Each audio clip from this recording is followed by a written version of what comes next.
வாழ்க வையகம், வாழ்க வையகம், வாழ்க வளமுடன். சிந்தனையை, உடல் நலத்தை சீரமைத்து ஓய்வித்த குருவே வாழ்க. இணையத்தில் சங்கமத்திற்கும் அன்பர்கள் அனைவருக்கும் எனது பணிவான கனிவான அன்பான வாழ்த்துக்களும் நன்றிகளும். வாழ்க வளமுடன், வாழ்க வளமுடன். ஆக்சுவலா நமக்கு இன்னைக்கு என்ன ஒரு தலைப்பு கொடுத்துருக்காங்க சிந்திக்கிறதுக்கு அப்படின்னு சொன்னா, பகைவனுக்கு அருள்வாய், பகைவனுக்கு அருள்வாய் அப்படின்ற பேர்ல நம்ம சிந்திக்க சொல்லியிருக்கிறாங்க. வேடிக்கை இல்ல, பகைவனுக்கு அருணுமாமே முடியுமா நம்மளால? பகைவன் அப்படின்னு நினைச்சாலே நமக்கு உடம்பெல்லாம் பதறது, அப்படியே முகமெல்லாம் விகாரமாகுது, கண்ணெல்லாம் செவந்து போகுது. அவன் மட்டும் இப்ப என் கையில கிடைச்சான் அப்படின்ற மாதிரி ஒரு கோபம் வருது. அப்படி இருக்கும். இப்ப ஒண்ணு இல்லை, இப்ப காலைல இப்ப நடந்த ஒரு விஷயத்தையே பாருங்களேன். நான் எத்தனை நாளா ப்ரிப்பேர் பண்ணி இந்த தலைப்புல சிந்திக்கணும், பேசணும் அப்படின்னு நினைச்சிட்டு இருக்க போக, இன்னைக்கு ஒரு 1 ஹவருக்கு முன்னாடி நெட் கனெக்ஷன் லாஸ்ட் அப்படின்னு பாரு, திக்குன்னு ஆயிடுச்சு. என்னடா இது? இப்ப நான் என்ன செய்வேன், ஏது செய்வேன்? இந்த நெட்டுக்காரன் இருக்கானே, எவ்வளவு கோபம் வருது இல்ல, பகை வருது. மன்னிக்கவா தோணுது, இல்ல அருள் புரிய தோணுதா? ஏதோ காரணம் இருக்கும் அப்படின்னு நினைக்க தோணுதா? இல்ல இல்ல, நம்முடைய அன்றாட வாழ்க்கை நடக்கிற செயல்கள் தான் நமக்கு எல்லாம் பாடங்கள் இல்லையா? ஆனா தலைப்பு கொடுத்திருக்கிறாங்க, பகைவனுக்கு அருள்வாய் அப்படின்னு சொல்லிட்டு. யார் அருள முடியும்? பகைவனுக்கு அருளக்கூடியவங்க யார் அப்படின்னா, பின்னாடியே ஒரு வேர்டு வருது, பகைவனுக்கு அருள்வாய் நன்னெஞ்சே. நல்ல நெஞ்சம் யாருக்கெல்லாம் இருக்குதோ அவங்க எல்லாம் பகைவனுக்கு அருளக்கூடியவர்கள். யாருக்கு நல்ல நெஞ்சம், நல்ல எண்ணம் எல்லாம் யாருக்கு இருக்குது? நல்ல நெஞ்சம் யாருக்கு இருக்குது அப்படின்னா, பண்பட்ட மனதை கொண்டவர்கள் எல்லாமே நல்ல நல்ல நெஞ்சம் கொண்டவர்கள் தான். இப்போ ஒரு நிலம் இருக்குது, அந்த நிலத்துல வந்துட்டு போற போக்குல விதைய தூவிட்டு போறோம்னு வைங்க, முளைக்கும். முளைக்கலாம், முளைக்காமல் போகலாம். ஆனால் பலன் என்பது நல்லா இருக்குமான்னு கேட்டாக்க சாத்தியம் இல்லை. அந்த அளவுக்கு பலன் கிடைக்காது. அதுவே அந்த நிலத்தை நல்லா உழுது, கீழ்மண் மேல் மண் எல்லாம் ஏற்கொண்டு உழுது புரட்டி போட்டு இந்த மண்ணுக்குள்ள நல்ல காற்றெல்லாம் போகிறதுக்கு ஒரு வசதி ஏற்பாடு பண்ணி கொடுத்து, அதுக்கப்புறம் அதுக்கு பதமா தண்ணீர் சேர்த்து, அதுக்கப்புறம் அதுக்குள்ள இந்த விதைகள் போட்டோன்னு வைங்க, அந்த மண்ணுல விதைகள் விதைச்சோன்னு வைங்க, நல்ல விளைச்சல் கிடைக்கும். நல்ல பயிர் விளைஞ்சு நமக்கு எந்த அளவுக்கு நம்ம எதிர்பார்க்கிறோமோ அதை விட அதிகமா கூட நமக்கு வந்து ஒரு நன்மையை ஏற்படுத்தும். அதே மாதிரிதான் நம்ம மனசையும் கொஞ்சம் வளப்படுத்திக்கிட்டோம்னு வைங்க, நமக்குள்ள இந்த வஞ்சம் பகை இதெல்லாம் வந்து இருக்கவே இருக்காது. அதனால்தான் நம்மளுடைய மகரிஷி கூட அவர் சொல்லிக் கொடுக்கிற பயிற்சி முறைக்கு வந்துட்டு மனவளக்கலை அப்படின்னு பேர் கொடுத்திருக்கிறார். மனதை வளப்படுத்தக்கூடிய கலை. நம்ம மனசு ஒரு தரிசு நிலம் மாதிரி இருந்திருக்கு. அந்த மனச வேதாத்திரியம் அப்படின்ற ஒரு ஏர் கொண்டு உழுது பதப்படுத்தி, அதுல வந்து வாழ்வியல் அப்படின்ற தத்துவங்களை கொண்டு அந்த சிந்தனை என்கின்ற விதைகளை விதைக்கும் போது நம்மளோட மனசு எல்லாம் நல்லா பக்குவப்பட்டு போகுது. இது ஏன் செய்யணும், எதுக்கு செய்யணும், இது ஏன் நடந்துச்சு, இதுக்கு என்ன காரணமா இருக்கும், இப்படியெல்லாம் நம்மளை வந்து சிந்திக்க தூண்டுது. சிந்திக்க தூண்டும் போது நமக்கு சில விளக்கங்கள்லாம் கிடைக்குது. அந்த விளக்கம் கிடைக்க கிடைக்க நமக்குள்ள இந்த பழக்க பதிவுகள் எல்லாம் நம்ம விட்டு நீங்குது. இப்ப பழக்க பதிவுகள் அப்படின்னு சொல்லி எடுத்தோம்னாக்கா, இந்த பகை அப்படின்ற உணர்ச்சி இருக்கு பாத்தீங்களா, பகைவனுக்கு அருளான்னு கொடுத்துருக்காங்கல்ல, அந்த பகைன்றது என்ன, அதை நம்ம சிந்திக்கணும் முதல்ல. பகை என்பது என்ன அப்படின்னு. பகை அப்படின்றது ஒரு மனிதன் தான் செய்ய நினைக்கிற ஒரு செயல். அது செய்யறதுக்கு யார் அல்லது எது தடையாக வருதோ அவங்க மேல ஒரு கோபம், அவங்க மேல ஒரு பகை. இப்ப நான் சொன்னேன் இல்லையா, நெட்டு கனெக்ஷன் விட்டு போச்சுன்னு சொன்ன உடனே ஒரு கோபம், இந்த நெட்டுக்காரன் மேல கோபம், என்னத்த இன்டர்நெட் வச்சிருக்கிறாங்கன்னு சொல்லி ஒரு கோபம். அந்த கோபத்தை நான் டிவைஸ் எடுத்து தூக்கி போட்டு உடைச்சேன்னு வைங்க, யாருக்கு நஷ்டம்? எனக்கு தான் நஷ்டம். சிந்திக்கணும். சரி இது இந்த மாதிரி நடக்கணும்னு இருந்திருக்குது. இங்க நான் மட்டும்தானா? எத்தனை பேர் ஒர்க் பண்றவங்க இருக்கிறாங்க, ஒர்க் ஃப்ரம் ஹோம் பண்றவங்க இருக்கிறாங்க, ஆபீஸ்ல ஒர்க் பண்றவங்க இருக்கிறாங்க. இத்தனை பேருக்கு தானே பாதிப்பு இருக்குது அப்படின்னு எல்லாம் நம்ம கொஞ்சம் சிந்திக்க தொடங்குறோம்.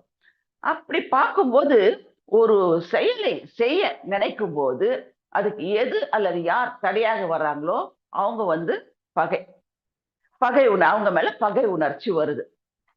அது ஒருத்தர் மேல ஒருத்தரா இருக்கலாம், இல்ல ஒரு குடும்பத்தோட இன்னொரு குடும்பம் குடுக்கல் வாங்கலையோ இல்ல ஏதோ ஒரு விஷயத்துல ஒரு சின்ன சண்டை வந்துட்டாக்கா அதை அப்படியே ஊதி ஊதி பெருசாக்கி ஒரு குடும்பத்தோடு இன்னொரு குடும்பம் பகை. அதையும் தாண்டி ஊரோடு ஊர் ஒரு எல்லை காரணமாகவோ வயல் வரப்பு காரணமாகவோ இல்ல குலதெய்வம் காரணமாகவோ இல்ல மரியாதை ஊர் மரியாதை அப்படின்லாம் எதாவது சொல்றாங்க இல்ல, அதன் காரணமாகவோ ஊரோடு ஊர் பகை.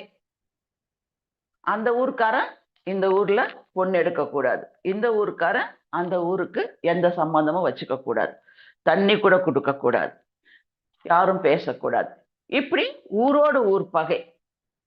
அதையும் தாண்டி இதெல்லாம் வந்துட்டு இந்த தன்முனைப்பு அகங்காரம் இதெல்லாம் மதம் காரணமா அமைஞ்சு போகுது.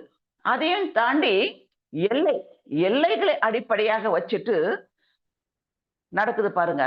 அது நாட்டோடு நாடு பகை கண்கூடா பார்த்துட்டு இருக்கிறோம் இல்ல. 3 வருஷம் கடந்ததுக்கு அப்புறமா கூட இந்த ரஷ்யாவும் இஸ்ரேலும் இன்னும் சண்டை போட்டுட்டு இருக்கிறாங்க. அதுக்கு அடிப்படை காரணம் ஏதாவது இருக்குதா அப்படின்னு சொல்லி பார்த்தோம்னா ஈகோ. வெறும் ஈகோ மட்டும்தான். ஒரு 2 தலைவர்களுக்குள்ள இருக்கிற ஈகோ. என் பேச்சை நீ கேட்கணும், உன் பேச்சை நான் கேட்க மாட்டேன். இந்த ஒரு ஈகோ வச்சுக்கிட்டு வருஷ கணக்கா சண்டை போட்டுட்டு இருக்கிறாங்க. இவங்களுக்கு எல்லாம் சிந்தனை என்பது இல்லை. படிப்பறிவு இருக்குது, ஆனா பண்பாடு இல்லை, சிந்தனை அறிவு இல்லை. இந்த பகையின் காரணமாக ஒருத்தரோட ஒருத்தரோ இல்ல குடும்பத்தோடு குடும்பமோ இல்ல ஊரோடு ஊரோ இல்ல நாட்டோடு நாடோ சண்டை போட்டுக்கிட்டா அந்த விளைவு என்ன அப்படின்ற சிந்தனை அங்க இல்லை. இதனால என்ன ஆகும் அப்படின்னு சொல்லி நம்மள மாதிரி இருக்கிறவங்க சிந்திச்சு பார்க்கும் போதே நம்ம மகிழ்ச்சியோட வித்துக்கள் இல்லையா, மகிழ்ச்சியுடைய வழித்தோன்றல்கள் நாம எல்லாம் அப்படின்னு சொல்லிக்கிறதுல எந்த தப்புமே இல்லை. அப்படி சிந்தனை நம்ம உடல்ல மனசுல உயிர்ல எல்லாம் கலந்துட்டு நம்ம வந்துட்டு அந்த பண்பாட்டுக்கு கொண்டு வரோம். மனசை வந்து பண்பாட்டு நிலையில கொண்டு போறோம். இப்போ நம்ம சிந்திக்கிறோம், எங்க பகை வந்தாலும் தோத்து போயிட்டோமேன்னு சொல்லிட்டு சும்மா இருக்க போறது இல்ல. அவன் என்ன நினைப்பான், இப்போ நானும் தோத்துட்டேன், எனக்கு உடல் பலம் ஆள் பலம் பண பலம் கொஞ்சம் இல்லாம போயிடுச்சு, அதனால நான் தோத்துட்டேன். ஆனா இதெல்லாம் சேர்த்து வச்சுக்கிட்டு மறுபடியும் நான் போருக்கு வருவேன், அந்த குடும்பத்தோடு போராடுவேன், அந்த நாட்டோடு போராடுவேன் அப்படின்னு சொல்லிட்டு அவனுடைய பரம்பரைக்கு கூட அதை வந்து உற்சாகப்பட்டு நீங்க இப்படிதான் பழி வாங்கணும், என்ன அவங்க இந்த மாதிரி செஞ்சிருக்கிறாங்க, நீங்க வந்து அந்த பழியை தீட்டுக்கணும் அப்படின்னு சொல்லிட்டு உருவாக்குறான். அப்ப அங்க வஞ்சம் தான் அங்க இருக்குதே தவிர பகை வந்து நிக்க போறது இல்லை. அதோடு மட்டும் இல்ல, கொஞ்சம் ஆண்டு சிந்திச்சு பார்த்தோம்னாக்கா எப்படிப்பட்ட பகை எப்படிப்பட்ட விரோதங்கள் இருந்தாலும் எப்படிப்பட்ட சண்டைகள் இருந்தாலும் அங்க கடைசியா நம்ம பார்க்கிறது இழப்புகள். எத்தனை பேர் உடல் உறுப்புகளை இழந்து தவிக்கிறாங்க, எத்தனை தாய்மார்கள் தங்களுடைய குழந்தைகளை இழந்து தவிக்கிறாங்க, எத்தனை பெண்கள் தங்களுடைய கணவன்மார்களை இழந்து தவிக்கிறாங்க, எத்தனை சகோதரிகள் தங்களுடைய சகோதரர்களை இழந்து தவிக்கிறாங்க, எத்தனை பேர் தங்களுடைய தந்தைமார்களை இழந்து தவிக்கிறாங்க. இது வந்து நல்லதா, தேவையா? இப்படிப்பட்ட பகை உணர்வு மனிதனுக்கு தேவையா? மனிதனுக்கு நீங்க கவனிக்கணும், மனிதனுக்கு இந்த பகை உணர்வு தேவையா? இப்போ கால்நடைனா என்ன அப்படின்னு சொல்லி கேட்டா, காலால் நடக்கிறதெல்லாம் கால்நடைதான் அப்படின்னு சொல்லிட்டு சொல்றோம். காலால் நடக்கிற கால்நடைன்னு சொல்லி யார சொல்றோம்? விலங்குகளை சொல்றோம். மனிதன் கூட காலால் தானே நடக்கிறான். அப்ப மனிதனை வந்துட்டு கால்நடையில சேர்க்கறது இல்லையே, ஏன் அப்படின்னா மனிதனுடைய சிறப்பு சிந்தனை திறன் கொண்ட மனம் என்கின்ற சிறப்பு அமைப்பு. மனம் இருக்கிறவன் சிந்திக்கும் போது விளைவுகளை கணிக்கிறான். அவன் மனதாலும் நடக்கிறதுனாலதான் அவன் மனிதன் அப்படின்ற பேர் எடுத்திருக்கான். அப்ப மனிதனா பிறந்திருக்க நாம எல்லாம் என்ன பண்ணணும்? சிந்திக்கணும். இந்த ஒரு சண்டை, ஒரு போர் வந்துச்சுனாக்கா அந்த விளைவுகள் எப்படியெல்லாம் இருக்குது அப்படின்ற வந்துட்டு சிந்திக்கணும். அதான் ரொம்ப முக்கியம். அப்படி சிந்திச்சு மனதை வந்து ஒரு பண்படுத்திட்டோம்னாக்கா, பக்குவப்படுத்திட்டோம்னாக்கா, பகைவனை கண்டு அஞ்ச வேண்டியதில்லை. பகைவனுக்கு அருளதான் செய்வோம். சரிங்களா? இந்த பகைன்றது வந்துட்டு இப்போ நேத்து நம்ம மனிதனா வந்ததுக்கு அப்புறம் தான் வந்துன்றது கிடையாதுங்க. ரொம்ப பிறவிகளுக்கு முன்பு அதாவது ஒரு ஈரறிவுள்ள உயிரினங்கள் தோன்றுச்சு பாத்தீங்களா? அப்போத்துல இருந்து இந்த பகை உணர்வு வந்து நம்ம கருமையத்துல பதிஞ்சு அப்படியே கருவிழி தொடரா இன்னைக்கு வரைக்கும் நமக்கு வந்திருக்குது. எத்தனை பிறவி எடுத்திருப்போம், எத்தனை பகைகளை நம்ம பார்த்திருப்போம். அவ்வளவு நம்ம கருமையத்துல பதிஞ்சிருக்குது. இந்த ஈரறிவுள்ள உயிரினம் சொல்லி அப்படின்னு பார்க்கும்போது, ஒரு உயிர் தன்னுடைய உணவுக்காக இன்னொரு உயிரை பிடிச்சு வதைச்சு கொன்று உணவாக அது அதனுடைய பசி நியாயம்தான், இல்லைன்னு சொல்லல. ஆனால் அங்கு எத்தனை குற்றங்கள் அங்க கருமையத்தில் பதிவாகுதுன்னு பாருங்க. இன்னொரு உயிரை பிடிக்கும் போது அதனுடைய வாழ்க்கை சுதந்திரம் போச்சு. அதை துன்புறுத்தும் போது அந்த துன்பம் நம்ம கருமையத்துல பதியுது. அதோடு அது வந்து மனசுல வந்துட்டு கஷ்டப்படுது. இப்போ நம்ம யாரையாவது அடிச்சோன்னு வைங்களேன், யாராவது நம்மள அடிச்சாங்கன்னு வைங்களேன், வலிக்குது இல்ல? அதே மாதிரி நாம அவங்களுக்கு அடிக்கும் போது வலிக்கும் இல்லையா?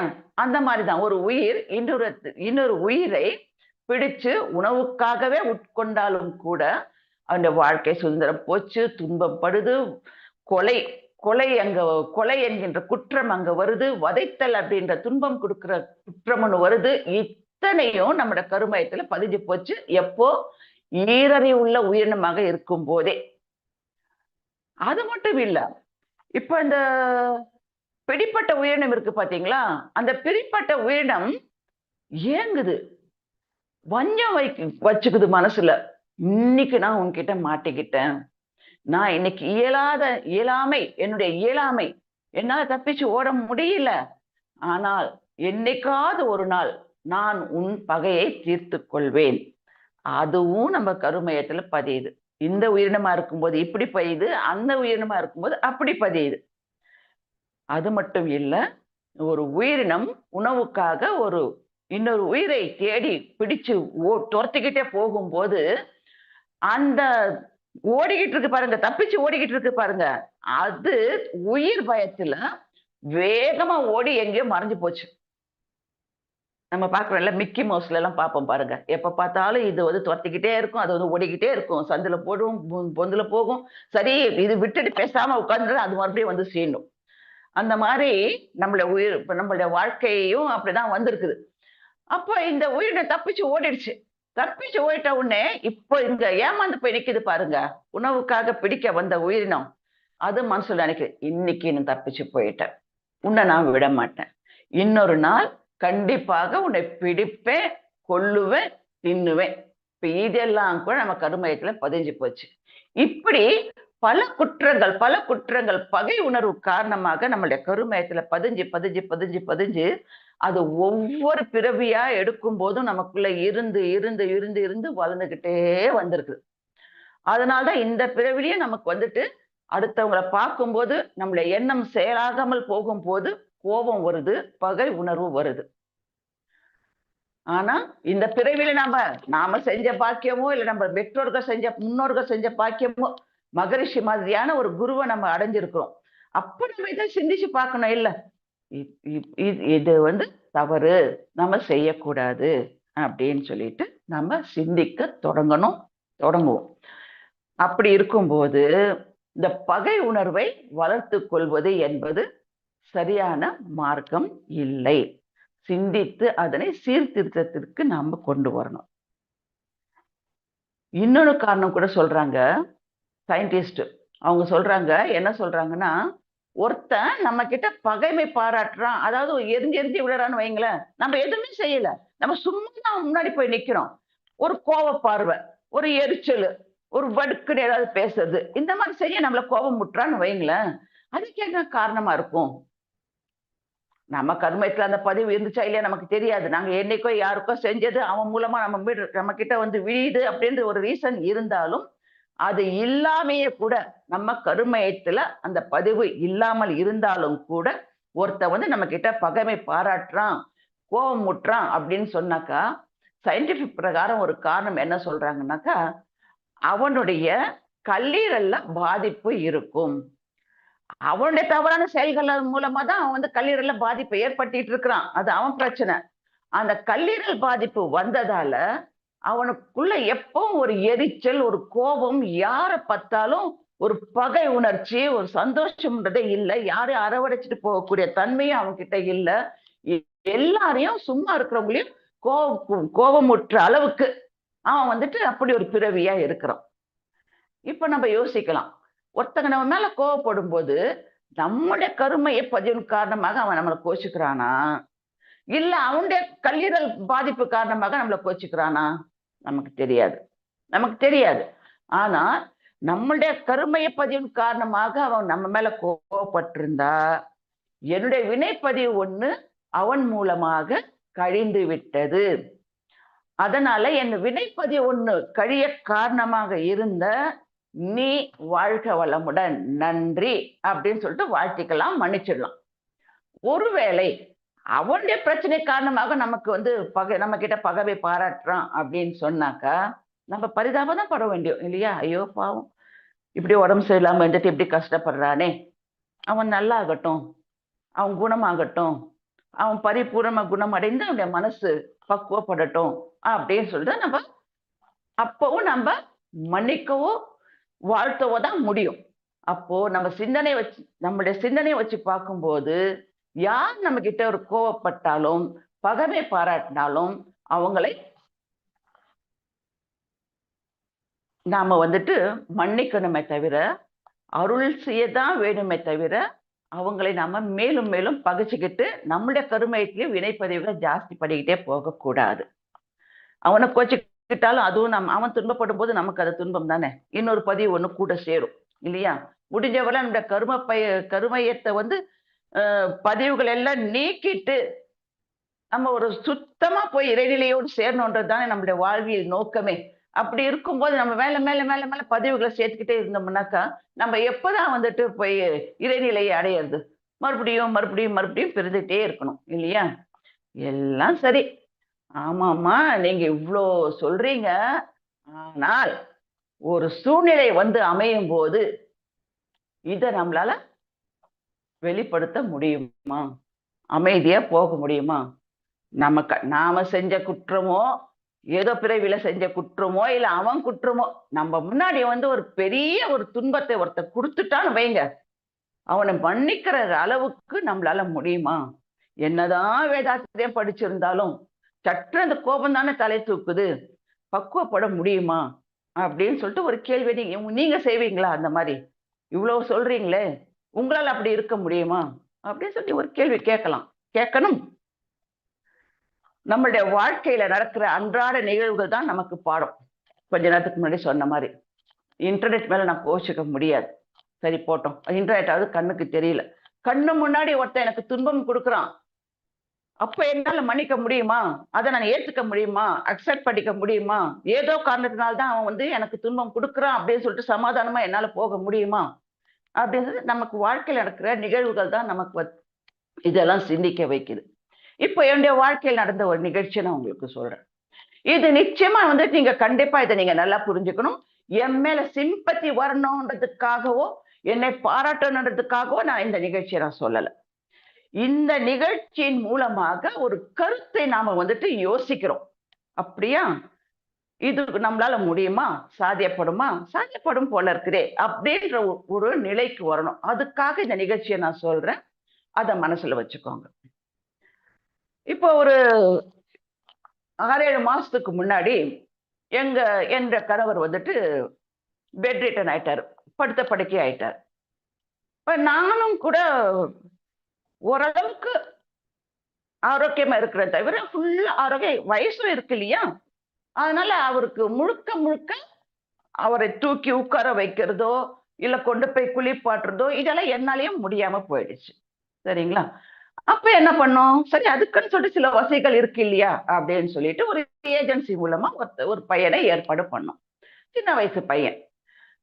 ஆனா இங்க என்ன நடந்துச்சு அப்படின்னா, எங்க வீட்டுக்காரருக்கு எல்லாமே நானே தான் செய்யணும்.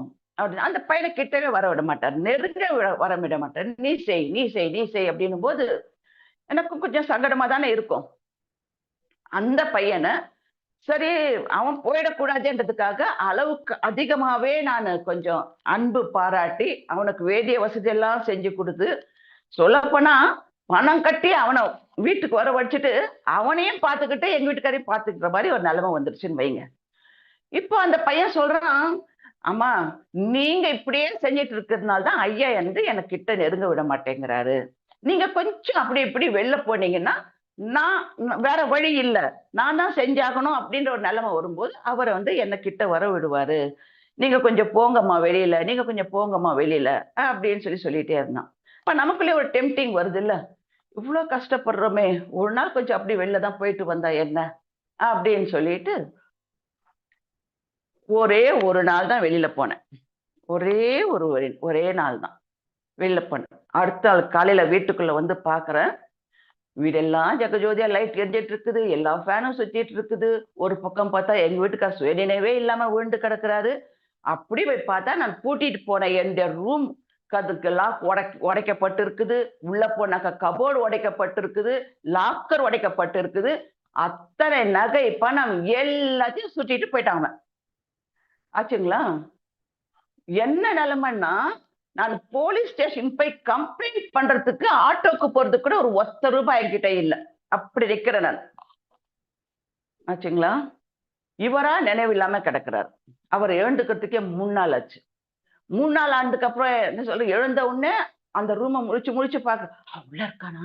அவன் உள்ள என்ன அடிக்கிறான், அடிக்கிறான். அதுலேருந்து என்ன தெரியுது, அவரு எங்க வீட்டுக்காருக்கு ஓவர் டோஸ் மருந்து குடுத்து, அவர் கவனிக்கிறாருன்னு சொல்லிட்டு அவன அடிச்சு, துன்புறுத்தி, இதெல்லாம் நடந்து சரியா 1 மாசத்துல எங்க வீட்டுக்காரர் இறந்தே போயிட்டார். இப்போ எவ்ளோ பெரிய லாஸ். இப்ப அவன என்னால மன்னிக்க முடியுமா? இந்த மாரி வாழ்க்கையில எத்தனையோ பேருக்கு எத்தனை நிகழ்வுகள் நடந்திருக்கும். இல்லன்னு சொல்லல. இதுவே நான் அந்த தரிசு நிலம் மாரியான மனச வச்சுட்டு நான் ஒரு ஒரு சாதாரண பொண்ணா இருந்ததுன்னு வைங்க, இன்னும் கூட 6 மாசம் கழிச்சு இன்னும் கூட அழுதுட்டே, அழுதுட்டே, புலம்பிக்கிட்டே எல்லார்கிட்டயும் சொல்லிக்கிட்டு இந்த மாரி தான் இருந்திருப்பேன். ஆனா, பக்குவப்பட்ட மனசு இல்லையா? அந்த நேரத்துல கொஞ்சம் உணர்ச்சி வசப்பட்டாலும், அதுக்கடுத்து என்னென்ன செய்ய வேணுமோ செஞ்சுட்டு, இவர எப்படி செய்ய வேணுமோ இவரையும் பார்த்துக்கிட்டு, சிந்திக்க ஆரம்பிச்சேன். இது ஏன் நடந்துச்சு? எங்க தப்பு நடந்துச்சு? எதனால இது நடந்திருக்கும்? அப்படி சிந்திக்கும்போது, ஒருவேளை நான் ஏதோ பிறவியில அவனுக்கு இந்த மாரி ஒரு துன்பத்த குடுத்திருக்கலாம். அவனுடைய பொருள்கள் எல்லாம் நான் அபகரிச்சிருக்கலாம். இந்த பிறவியில அவன் வந்து என்கிட்ட இருந்து எடுத்துட்டு போயிட்டான். 1. இன்னொன்னு, நான் கொஞ்சம் அதிகமாகவே அவனுக்கு இடம் குடுத்துட்டேனோ! இந்த தவறு நடக்கிறதுக்கு நானும் ஒரு காரணமாக அமைஞ்சுட்டேனோ! அவன என் புள்ளைய விட அதிகமா நேசிச்சது அவன் வந்து மிஸ்யூஸ் பண்ணிக்கிட்டானோ! இல்ல என்னுடைய பொருளாதாரம் அவன வந்துட்டு தப்பு செய்ய தூண்டி விட்டுடுச்சோ! இவங்கெல்லாம் இவ்ளோ வசதியா இருக்கிறாங்களே! அப்ப நாம மட்டும் ஏன் இவங்க கிட்ட இருந்து கொஞ்சம் எடுத்தா என்ன? அப்படின்னு சொல்லி நினைச்சுட்டு இருப்பானோ? இல்ல கடவுளே கூட உன்கிட்ட இவ்ளோ இருக்குதுல்ல, அவனும் கொஞ்சம் பொழச்சு போகட்டும் விடு அப்படின்னு சொல்லிட்டு ஏற்பாடு பண்ணிட்டாரோ? ஆக மொத்தம் இந்த பிரபஞ்சத்தின் சூழ்ந்தழுத்தும் சூழ்நிலை என்ன ஒரு செயல் நடந்தாலும் அதுக்கு ஒரு காரணம் கண்டிப்பாக இருக்கும். காரணம் நமக்கு தெரியாமல் இருக்கலாம். ஆனால் இந்த விளைவு இப்படித்தான் நடக்கணும்னு இருந்திருக்கு. நீ என்னதான் வேற விதத்துல அவன் நான் தனியா இருக்கும்போது என்ன அடிச்சு போட்டு கூட போயிருக்கலாம் இல்ல. கேட்கறதுக்கு ஆள் இல்ல எங்க வீட்டுல. அவரு உடம்பு சரியில்லாம இருக்கிறாரு. அது ஏன் நடக்கல? ஒருவேளை அவனுக்கிட்ட நான் போட்ட அன்னம் நன்றி உணர்ச்சி காரணமா இருந்திருக்குமோ? தெரியாது, தெரியாது, தெரியாது. ஆனால் பிரபஞ்சத்துல எது நடந்தாலும் அதுக்கு ஒரு காரணம் உண்டு. அதை நாம் அக்செப்ட் பண்ணிட்டு தான் ஆகணும். இத மேல மேல மேல நம்ம பெருசாக்கி மத்தவங்களையும் துன்புறுத்தி நாமளும் துன்புறுத்துல அர்த்தமே இல்லை. இந்த மனசு எனக்கு எப்படி வந்துச்சு? மகரிஷியுடைய அந்த தத்துவங்கள், அந்த மனதை வளப்படுத்தி கொண்ட திறன். இப்போ மகரிஷிய வாழ்க்கையில நம்ம பார்த்துருக்கோம் இல்ல, அவருடைய வாழ்க்கை சரித்திரம் படிச்சவங்களுக்கு தெரிஞ்சிருக்கும். ஐயா சென்னையில இருக்கும் போதுதான் ஒரு வீட்டுல உட்கார்ந்து அவருடைய பணிகளை செஞ்சிட்டு இருக்கிறாரு. அவர் கூடவே அவருக்கு உதவியாளரா எப்பவுமே புலவர் தியாகராஜன் அப்படின்ற ஒரு ஐயா இருப்பாங்க. தெரிஞ்சவங்களுக்கு, பழைய ஆளுங்களுக்கு எல்லாம் தெரிஞ்சிருக்கும். அவர் புலவர் தியாகராஜன்றவர் தன்னுடைய 17வது வயதிலேயே நம்மளுடைய மகரிஷி கிட்ட வந்து அவரை குருவா ஏற்றுக்கிட்டு அவரே சரண் அப்படின்னு அவர்கிட்டயே இருந்துட்டார். அவருடைய நடை உடை பாவனை எல்லாத்தையும் ஃபாலோ பண்ணி நீங்க நம்புறீங்களோ இல்லையோ தெரியாது, முழுக்க முழுக்க மகரிஷிய உருவம் அவருக்கு அப்படியே வந்துருச்சு. புலவர் ஐயாக்கு, தியாகராஜன் ஐயாவுக்கு ஒரே ஒரு வித்தியாசம். நம்மளுடைய ஐயா வேதாத்திரி மகரிஷி கொஞ்சம் உயரமா இருப்பாரு, புலவர் ஐயா குள்ளமா இருப்பார். அது 2 வித்தியாசம். அதை மாற்ற முடியாது இல்ல. அது 2 வித்தியாசத்தை தவிர டிட்டோ நம்ம ஐயாவை பார்த்த மாதிரியே இருக்கும் புலவர் ஐயாவை பார்க்கறதுக்கு. புலவர் ஐயாவும் அந்த வீட்டுல இருக்கிறாரு. அந்த நம்மளுடைய மகரிஷி ஐயாவை பார்க்கறதுக்கு தினம் யாராவது அங்க வந்துட்டும் போய்கிட்டு இருப்பாங்க.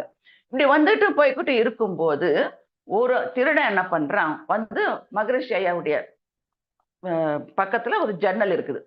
இவன் திரும்பி போகும்போது அந்த ஜன்னல் வழியா கையை விட்டு மகரிஷி ஐயாவுடைய பர்ஸு, பென்னு, அப்புறம் வாட்ச், இத 3ஐயும் அப்படியே கையை விட்டு எடுக்கிறான். இத வந்து நம்மள புலவர் ஐயா பார்த்துறாரு. பார்த்துட்டு திருட சத்தம் போடவும் இவன் வேகமா ஓடி போய் வீட்டுக்கு வெளியில ஓடுறான். புலவர் ஐயா வந்துட்டு உள்ள நம்ம சுவாமிஜி கிட்ட வந்துட்டு சொல்றாரு, ஐயா திருட வந்து உங்க உடைமைகள் எல்லாம் திருடிட்டு போறான் அப்படின்னு சொல்லிட்டு. ஐயா எழுந்து போயிட்டு அப்படியே பால்கனில பாக்குறாரு. பார்க்கும்போது அந்த கரெக்டா அந்த நேரத்தில் அந்த திருடன் அந்த காம்பவுண்டுடைய கேட்டு திறக்கிறதுக்கு கூட அவனுக்கு இது இல்லை, ஓபிக்கன்னாக்கா அவகாசம் இல்லை. அப்படியே இந்த காம்பவுண்ட் செவரை எகிரி குதிக்கிறான். அப்படி அந்த பாதி செவர் மேல அவன் இருக்கும்போது இப்படி இல்லாம அப்படி இல்லாம அந்த காம்பவுண்ட் செவர் மேல அவன் இருக்கிற நேரத்துல மகரிஷி ஐயாவும் பால்கன்ல இருந்து அவனை பாக்குறாரு. பார்க்கும்போது அவனுடைய கண்களும் ஐயாவை நோக்குது, ஐயாவுடைய கண்களும் அவனை நோக்குது. 2 பேர் கண்களுக்கும் ஒரு சந்திப்பு. ஐயா என்ன பண்றாரு, 2 கைகளையும் உயர்த்தி வாழ்க வளமுடன் அப்படின்னு சொன்னார். அவன் குதிச்சு ஓடிட்டான். நம்ம புலவர் ஐயாக்கு பயங்கர கோபம்.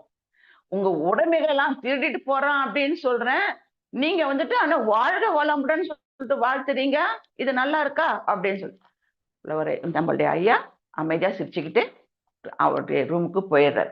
ஒரு 2 நாள் போகுது. 2 நாள் ஆனதுக்கப்புறம் அவன் திரும்ப வரும்போது திரும்ப வந்துட்டு புலவர் ஐயா கிட்ட வந்துட்டு நான் பெரியவரை பார்க்கணும் அப்படிங்கிறான்.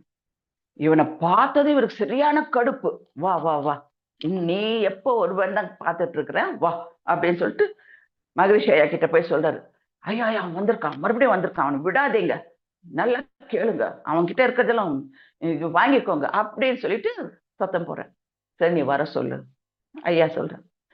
அவன் நேரா ஐயா கிட்ட போறான், நம்ம சுவாமிஜி கிட்ட போறான். போயிட்டு அவன் எடுத்துட்டு போன ஐயாவுடைய பென்னு, பர்ஸு, வாட்ச் 3ஐயும் ஐயா கிட்ட வைக்கிறான். வச்சுட்டு நெடுஞ்சாங்கடியா விழுகான். உழுந்து வணங்கிட்டு சொல்றான், ஐயா நான் அன்னைக்கு திருடிட்டு போகும்போது அந்த காம்பவுண்ட் செவர்ல குதிக்கிற நேரத்துல உங்களுடைய கண்களை நான் பார்த்தேன், நீங்களும் என்ன பார்த்தீங்க, 2 கையையும் உயர்த்தி வாழ்க வளமுடன் சொல்லிட்டு வாழ்த்துனீங்க. அந்த பார்வை வந்து எனக்குள்ள என்னோ ஒண்ணு பண்ணிடுச்சு. இப்ப நான் என்ன தீர்மானம் பண்ணிக்கிட்டேன்னா, உங்களால இந்த அளவுக்கு வாழ்த்த முடியுது, என் மனசை மாத்த முடியுது, எனக்கு ஏதோ ஒண்ணு பண்ணுது அப்படின்னு சொன்னாக்கா, இப்ப நான் உங்ககிட்ட ஒரு கோரிக்கை வைக்கிறேன்.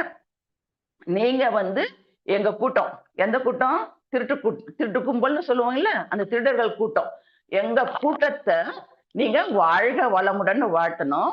எதுக்குன்னு சொன்னா எங்களுடைய தொழில் சிறப்பாக நடக்கணும் அப்படின்னு நீங்க வாழ்த்தணும் அப்படின்னு சொல்றோம். மகரிஷிக்கு சிரிப்பு வந்துடுது. தம்பி, நல்லதுக்கு வாழ்த்துறதுக்கு என்னைக்கும் தயக்கம் கிடையாது. கெட்டது நடக்கக்கூடாது. நீங்க திருந்தணும். திருந்ததுக்காக வாழ்த்தலாமே தவிர, இந்த கெட்ட தொழில் வளர்றதுக்காக வாழ்த்துறதுன்றது தப்பு இல்லையா? அதெல்லாம் செய்யக்கூடாதுப்பா. திருந்தி வாழ பாருங்க. உன் கூட்டத்தினருக்கு நீயே சொல்லு. அறிவுரை சொல்லு.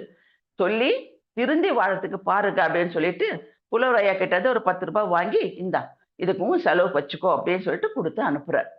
இதுதான் பண்பட்ட மனசு, பகைவருக்கு அருளக்கூடிய நல்ல நெஞ்சம். இதுதான்.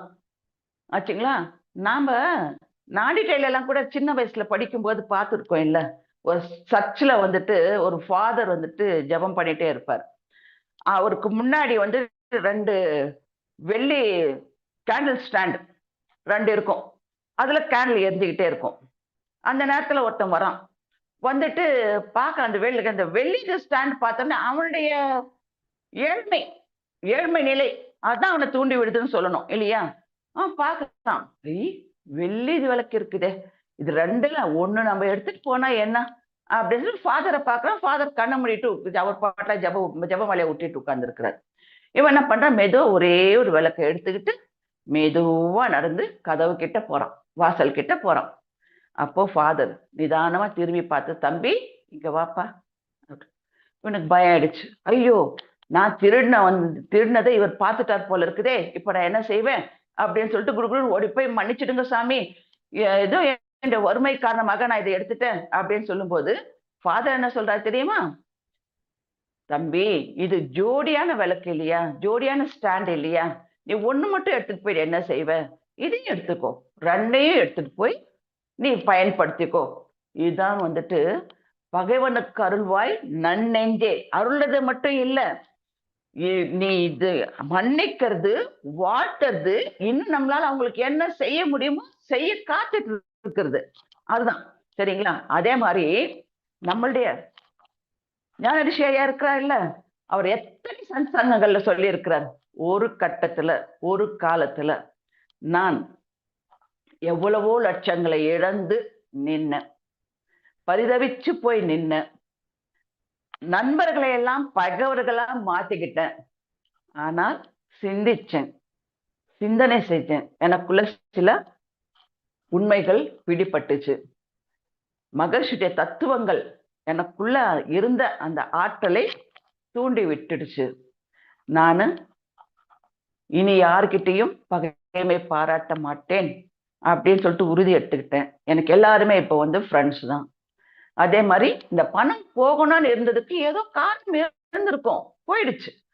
போனதை பத்தி இப்ப நம்ம வருத்தப்பட வேண்டிய அவசியம் இல்லை அப்படின்னு சொல்லிட்டு நான் உறுதி எடுத்துக்கிட்டேன் அப்படின்னு சொல்லிட்டு நம்ம ஞான ரிஷி ஐயா எஸ் ராதாகிருஷ்ணன் ஐயா எத்தனையோ சத்சங்கங்களை சொல்லி இருக்கிறாரு. நானும் கேட்டுக்கிட்டு தான் இருக்கிறேன்.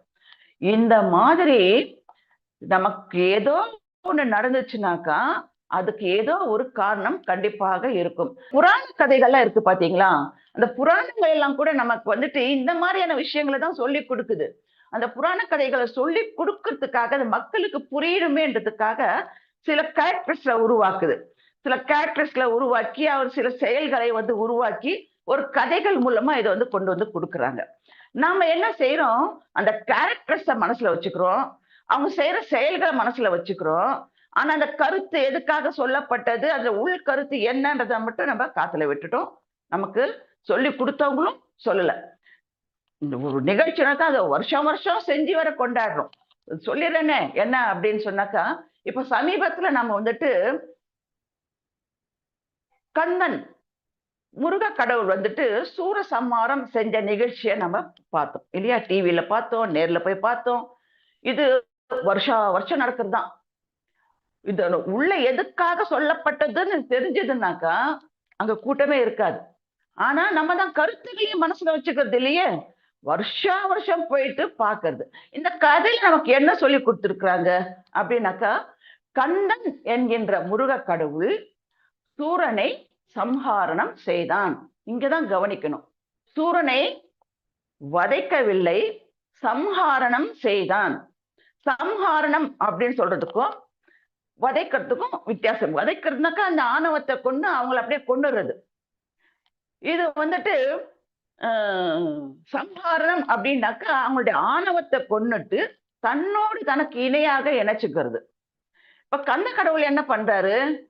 அந்த சூரியனுடைய ஆணவத்தை அடக்கி ஒடுக்கி அந்த சூரபத்மனை 2 பிரிவுகளாக மாற்றி, ஒண்ணு சேவலாகவும் ஒண்ணு மயிலாகவும் மாற்றி தன்னோட இணைச்சுக்கிறார். அதுதானே கதை இல்லையா? சம்ஹாரம். இப்போ என்னாச்சு? யான் பெற்ற இன்பம் பெருக இங்கு வையகம் அப்படின்னு சொல்ற மாதிரி, இப்ப முருக கடவுளுக்கு அபிஷேகங்கள் செய்யும் போது அந்த அபிஷேகங்கள் எல்லாமே சேவல் மேலையும் விழுது, மயில் மேலையும் விழுது. முருகன் மேல மட்டுமே விழுறது இல்ல. முருகனை அர்ச்சிக்கும் மலர்கள் தப்பி தவறி சேவல் மேலையும் விழுது, மயில் மேலையும் விழுது.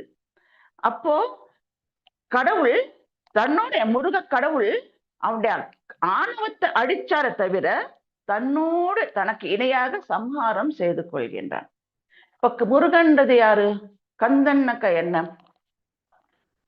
சிவனுக்கும் பார்வதிக்கும் பிறந்த மகன் கந்தன். சிவன்ங்கிறது யாரு? நாம என்ன சொல்றோம்? சிவன் என்பது சுத்தவெளி, பேரறிவு. இந்த பேரறிவு, அந்த பேரறிவாகிய சுத்த வெளியில ஒரு ஆற்றல் சக்தி பார்வதி தேவி. சிவன் சுத்தவெளி, அதனுடைய ஆற்றல் சக்தி. சிவனுக்கும் சக்திக்கும் பிறந்த மகன் தான் கந்தன். அதாவது காந்தன் அப்படின்றது மருவி கந்தனாக மாறி போச்சு. அது ஏன்னு சொல்றேன் நான் இல்லையா? இப்ப நமக்குள்ள யோசிப்போம். நமக்குள்ள அதே பேரறிவு தானே, சுத்தவெளி தானே நமக்குள்ள பேரறிவாக இருந்து இயங்கிக்கிட்டு இருக்குது இல்லையா? இறைநிலையின் ஒரு துண்டுப்பட்ட பகுதி தானே நம்ம. அப்போ நாம முழுக்க முழுக்க சிவத்தன்மை உடையவர்கள் இல்லையா? அதே சிவனுக்குள்ள நமக்குள்ள ஆற்றல், உயிராற்றலாக சக்தியும் இயங்கிக்கிட்டு இருக்கிறா இல்லையா? சக்தி இருக்கிறதுனாலதான் இந்த சிவத்துக்கு மதிப்பு, சிவன் இருக்கிறதுனால சக்திக்கு மதிப்பு. சக்தி இல்லாம நான் சும்மா சிவடையேன்னு கழுதுன்னு வைங்க, எனக்கு மதிப்பு இல்லை. எனக்குள்ள அந்த உயிர் சக்தி, உயிரோட்டம் ஓடினாதான் என்னுடைய உடம்புக்கும் மதிப்பு இல்லையா? அப்ப என்ன நமக்குள்ள அந்த பேராற்றலும் இருக்கு, பேரறிவும் இருக்குது, பேராற்றலும் இருக்குது. அப்ப இந்த சுத்த வெளியில இந்த உயிராற்றல் சுழன்று ஓடும் போது இருக்கின்ற உராய்வின் காரணமாக ஏற்படுகிறது தான் காந்தம், அதாவது கந்தன். இந்த காந்தம் எனக்குள்ளே ஜீவகாந்தமா இருக்குது, வெளியில வான்காந்தமா இருக்குது. இப்ப நமக்குள்ள சிவனும் இருக்கிறான், சக்தியும் இருக்கிறான், கந்தன் இருக்கிறான். சிவன் என்ன சொல்றாரு?